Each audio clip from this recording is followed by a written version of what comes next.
The Sword Stained with Royal Blood is a Shaw Brothers film.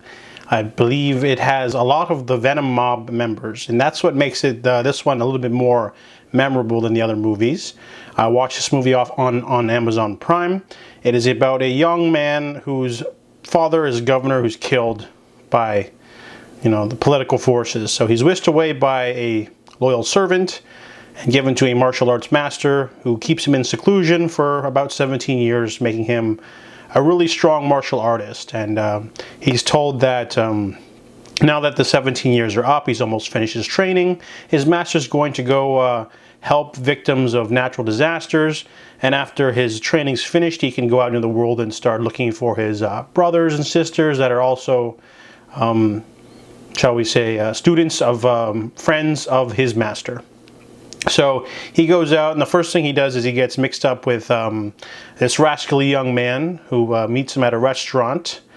He's looking for a treasure in this cave, and then he comes up against this young rascally man who's actually a woman, and she stole some gold from some people, and they try to corner her at the restaurant. He fights them off, and later he finds out that he's a she. She's part of the Shelang group.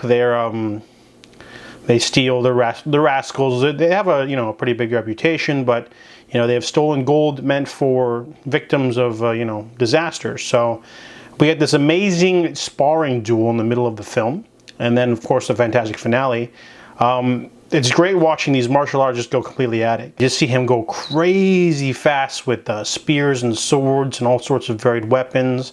At the end, the villains have this sort of a 5-element array where 5 people with 5 different weapons circle you and you can't escape, and then they have another one. There's some great stuff going on. The fight scenes, great cinematography. You get to see all the flips done in real time, no slow-mo or anything. It's just full-on furious action choreography that reminded me a lot of Crippled Avengers.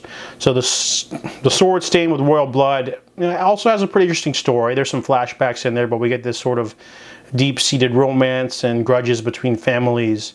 And so, I mean, that combined with the excellent action sequences make for a more memorable Shaw Brothers film. So even though this one was kind of under my radar, I wasn't expecting much from it, it definitely blew me away. So I give The Sword Stained with Royal Blood a 7.5 out of 10.